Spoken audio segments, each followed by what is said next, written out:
Good morning, you're watching A News. I'm Dilek Tuna. These are the headlines. Russia and Ukraine have agreed to halt military strikes on vessels in the Black Sea and pause attacks on energy infrastructure, the White House reports. US National Security Advisor Mike Waltz has taken full responsibility for the leak of sensitive details regarding a planned US strike on Yemen. Afghanistan loses millions of dollars annually due to the impacts of climate change. The country is pursuing green energy initiatives focusing on solar and wind power. A deal has been reached between American and Russian negotiators on ending military strikes against commercial vessels in the Black Sea. The White House says it believes progress is being made toward ending the conflict in Ukraine and that peace talks will continue. Our correspondent Ubay Shahbandar has more from Washington, D.C. Following days of intensive talks in the Saudi Arabian capital of Riyadh, the United States, Russia, and Ukraine have reached an agreement to ensure the safe navigation of commercial vessels in the Black Sea. The agreement will ensure that the vessels carrying grain and oil will not be targeted. As part of a deal negotiated between Moscow and Washington, the U.S. also agreed to help restore Russia's access to global markets for their agriculture and fertilizer exports, as well as lowering maritime insurance costs and enhancing Russian access to ports and payment systems related to transactions on the international markets. Russia's access to international markets has been severely restricted due to punishing American and European sanctions that were imposed following Russia's invasion of Ukraine. In a statement posted by the White House on Tuesday, the Trump administration stated that the U.S. and Russia will further develop measures for implementing President Trump's and President Putin's agreement to ban airstrikes against energy facilities of Russia and Ukraine. The White House also announced that Moscow and Washington will continue to work towards achieving a durable and lasting peace in Ukraine. This deal is a result of separate negotiations that the U.S. held with Ukraine and Russia. It is widely viewed as a stepping stone towards peace talks between Kyiv and Moscow. U.S. officials will also continue to work in brokering exchanges of prisoners of war between Russia and Ukraine, the release of civilian detainees, and the return of forcibly transferred Ukrainian children held in Russia. Securing the safe navigation of grain and energy shipments from the Black Sea is expected to help stabilize impacted global supply chains, many of which are dependent upon grain, seed oil, and fertilizer exports from Ukraine and Russia. This will also be good news to developing countries that have been particularly hurt by rising global food prices due to the war in Ukraine. Ubay Shahbandar, A News, Washington, D.C. Former Ambassador Gustavo Aristegui provided his evaluation of the Black Sea navigation agreement attained by Russia and Ukraine through the U.S. mediation. Well, we have seen that this is a very strange strategy in the ceasefire that is being negotiated between Russia and Ukraine under the auspices of the United States. It is probably the first time that I have ever seen in the last century a ceasefire by installments and by different regions. So they started with a 30-day ceasefire for strategic and energy infrastructure and critical civilian targets, which was by and large respected by Ukraine, not so much by Russia. Let's remember that some hospitals and civilian neighborhoods were targeted the same day that the principle of the ceasefire was accepted. This is an encouraging sign, but it needs to be said that, of course, the ceasefire in the Black Sea is more in the advantage of Russia than it is in the advantage of Ukraine. Ukraine has hardly any naval forces left. Whatever they do as operations in the Black Sea are done through naval drones, air drones, UAVs, as you call them, or their air force, but they do not have a real strength in as far as the Navy is concerned. The Russians, on the other hand, have one of their main fleets in Crimea. So they're trying to preserve what is remaining of the fleet. Let's remember that some of their most important battleships have been sunk or have been severely damaged by the attacks by the Ukraine. And in any case, we know that the Black Sea is crucial to distributing some of the most important amounts in the world of grain and food. So the ceasefire in such an important area of the world is it's very good news, not only for the Ukrainians and the Russians, but definitely for those countries that are receiving Ukrainian grain. US National Security Advisor Mike Waltz has acknowledged creating a signal group chat where sensitive details about planned US airstrikes on Yemen were leaked. While calling it embarrassing, he insisted that the information shared wasn't classified. US National Security Advisor Mike Waltz has taken full responsibility for the leak of sensitive details regarding a planned US strike on Yemen. The information was shared in a signal chat with Trump administration officials and a journalist, Jeffrey Goldberg of The Atlantic. Goldberg's report, published on Monday, revealed that sensitive details about the operation, such as target information, weaponry and attack sequencing, were posted in the chat ahead of the May the 15th airstrikes. Goldberg was invited into the encrypted messaging group Houthi PC Small Group on March the 13th and described the leak as a shockingly reckless use of the platform. The Atlantic article raised concerns over the exposure of crucial military details. During an interview with Fox News, Waltz confirmed his role in setting up the chat. It's embarrassing, yes. We're going to get to the bottom of it. I just talked to Elon on the way here. We've got the best technical minds looking at how this happened. But I can tell you for 100%, I don't know this guy.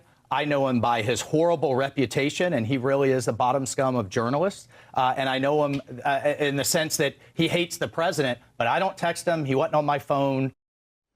President Donald Trump says that no classified information was involved and expressed confidence in Waltz's performance as National Security Advisor. The White House has since confirmed that an internal review is underway and Trump was briefed on the matter. Defense Secretary Pete Hegseth, who allegedly shared the operational details with Goldberg, dismissed questions about the leak, accusing the journalist of spreading misinformation. Hegseth defended the airstrike campaign, asserting that it was necessary to restore deterrence and secure freedom of navigation in the region. The leak drew sharp criticism from Democratic lawmakers who called for a congressional investigation into the potential breach of national security. A serious security lapse in Washington made headlines after The Atlantic's editor-in-chief Jeffrey Goldberg was mistakenly added to a signal chat where Trump officials discussed US airstrikes on the Houthis. In the latest edition of NewsHour, our host, Guy Schon, discussed the issue with Newsweek contributing editor Peter Roth. Let's listen in on what the expert had to say about this unusual breach. I will say, as mistakes go, this is a beaut, which leads the conspiratorial turn of my mind to wonder if it wasn't somehow planned. I can't see why they'd want to do that, but you know, there's a slight possibility that exists. But typically, something like this would be blamed on bad staff work. I mean, you don't really imagine the National Security Advisor to the President sitting down at his computer and assembling a group chat. That would be done by staff. And I suspect that what happened is that they wanted one Jeffrey Goldberg and got a different Jeffrey Goldberg. The interesting question here, and I'm not sure I'm the one to provide the answer, but I can certainly raise it. Are the journalistic ethics involved in Mr. Goldberg not announcing that he was on the call and identifying himself? I'm not sure that if I were in his shoes, I wouldn't have done that. If I wouldn't have said, you know what, you've got me in this chat, I'm not supposed to be here, I'm leaving, despite the fact that it's a chance for a good story.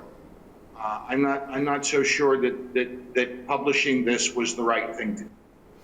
Turkey hopes to improve its relationship with the US. The Turkish Foreign Minister Hakan Fidan is in Washington for high-level talks with US Secretary of State Marco Rubio during a two-day visit. The meetings aim to strengthen bilateral ties and address key regional challenges. Turkish Foreign Minister Hakan Fidan met with US Secretary of State Marco Rubio in Washington on Tuesday. The two-day visit follows a phone call between Donald Trump and Turkish President Recep Tayyip Erdogan that a top Trump aide described as transformational. Ties between both countries have drifted away from a strategic partnership in recent years. The trip comes as Ankara wants America to remove sanctions and let the country back into a crucial fighter jet program. Ankara is seeking a warming of ties with Washington under the new administration. Discussions will cover a range of regional issues, including the situations in Ukraine, Palestine and Syria, with an emphasis on exploring further opportunities for cooperation.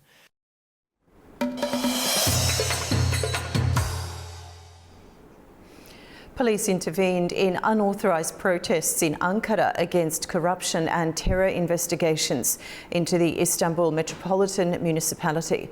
One officer was injured and 34 demonstrators were detained. Protesters gathered in front of the Çankaya municipality building, chanting slogans and holding banners. Tensions escalated as police warned them to disperse, citing the presence of provocateurs. When demonstrators threw stones and bottles, police responded with pressurised water. A similar protest at Middle East Technical University also saw police intervention as demonstrators blocked traffic. The Turkish Interior Minister earlier stated that authorities would not tolerate any attempts to disrupt public order or threaten national security. Germany has imposed new sanctions on Georgian officials over their role in what Berlin described as suppressing pro-EU protests, marking the second round of sanctions this year. Meanwhile, Georgian Foreign Minister Maka Bochorishvili is visiting Hungary to strengthen diplomatic and economic ties. Our correspondent Nini Nikolashvili brings us all the latest details from Tbilisi. Germany has imposed fresh sanctions on Georgian officials claimed to be responsible for what Berlin described as the crackdown on pro-EU demonstrations, while Georgian Foreign Minister Maka Bochorishvili is on a visit to Hungary as part of wider diplomatic efforts to bolster Tbilisi's relations with individual European countries. The German Foreign Ministry announced entry bans on unidentified officials linked to what is described as suppression of the pro-EU demonstrations. This is the second round of sanctions from Berlin following the similar measures in December 2024. The move seems to testify to Germany's growing concern over latest political developments in Georgia, where protests demanding European integration have continued nearly for 3 months. Meanwhile, Georgian Foreign Minister Maka Bochorishvili met with Hungarian counterpart Peter Szijjártó in Budapest, attending the Hungarian Ambassadors Conference and discussing economic and diplomatic cooperations. She emphasized Georgia's strategic role in regional infrastructure projects, including the Middle Corridor initiative with Azerbaijan, and thanked Hungary for its support within EU structures. While the Georgian government strengthened ties with Hungary, known for challenging EU policies, the opposition continues to seek support from Brussels. The opposition still leans towards EU integration, hoping that protests and international pressure could change internal political dynamics in country, whereas the government appears to foster closer ties to nations resisting the mainstream European policies. This is Nina Nikolashvili reporting from Tbilisi, News. Belarusian President Alexander Lukashenko has been sworn in for a 7th term during a ceremony in Minsk. Belarusian President Alexander Lukashenko was sworn in for a 7th term on Tuesday during a ceremony held at the ceremonial hall of the Palace of Independence in Minsk. The event, which was attended by more than 1,100 guests, included a formal presentation of the national flag and the presidential standard just before Lukashenko's arrival. Lukashenko's re-election was confirmed after the 26th of January presidential election, where he secured more than 5.1 million votes, representing nearly 87% of the total votes cast. The 70-year-old president has been in power since 1994. Over the past year, Armenia's trade with Russia has surged, growing 1.6 times to $11.7 billion by the end of 2024. With Russia now making up over 40% of Armenia's total trade, this partnership is strengthening, but it also raises serious geopolitical questions. Trade between Russia and Armenia has surged, growing 1.6 times to $11.7 billion by the end of 2024. Russia now accounts for over 40% of Armenia's total trade, strengthening economic ties, but also raising concerns about possible sanctions risks. Russian Minister of Economic Development Maxim Reshetnikov reports that Russian investment in Armenia has reached $4 billion, making Russian businesses key contributors to Armenia's economy. During the first half of 2024 alone, Russia's share in the Armenian foreign trade increased from 36% to 44.4%. Interestingly, during the same period, Russian exports to Armenia increased by 4.4 times, reaching $7.5 billion US. However, Armenia's increasing trade with Russia has raised Western concerns. With Russia facing sanctions, Armenia is seen as a potential transit hub for restricted goods, dual-use technologies, and financial transactions. Western officials worry that Armenia might be helping Russia bypass sanctions, which could lead to greater scrutiny or penalties from the US and the EU. Some experts are concerned that heavy reliance on Russia could put Armenia at risk. If Western countries impose secondary sanctions on nations aiding Russia, Armenia may have to balance its trade with Russia and its ties with the West. Afghanistan loses millions of dollars annually due to the impacts of climate change, further destabilising its already fragile economy and social structure. However, due to political reasons, the country has been unable to secure funding from international donors to address climate challenges and improve climate-related infrastructure. More from Tamim Bahis in Kabul. Climate change is becoming a major destabilizing force in Afghanistan, worsening its economic and social challenges. A new study by the Afghanistan Analyst Network estimates the country loses $550 million annually under normal rainfall, with losses surging to $3 billion in drought years. Despite contributing little to global emissions, Afghanistan is highly vulnerable to climate disasters. The World Bank estimates annual flood damage of $54 million, with extreme floods exceeding $500 million in losses. Drought causes $280 million in yearly losses, while avalanches, landslides, and other climate-related hazards add to the toll. The country's stability is also affected by heat waves, wetland degradation, and sandstorms. While the Paris Climate Agreement calls for support for countries like Afghanistan, donor funds have not materialized due to political reasons. The suspension of 28 climate projects worth $826 million further complicates the situation. Afghanistan's National Environmental Protection Agency has set a $3.48 billion funding target for climate projects from 2025 to 2030. However, the lack of international recognition raises doubt about receiving these funds. On a positive note, Afghanistan is pursuing green energy initiatives. Recently, the head of the Afghanistan Breshna Shirkat discussed renewable energy projects with Turkish 77 company, focusing on solar and wind power. Despite these efforts, Afghanistan remains vulnerable due to lack of promised climate adaptation funds. This is Tamim Bahis for A News in Kabul. You're up to date with world news for the hour. Stay with us on A News for more updates and world news.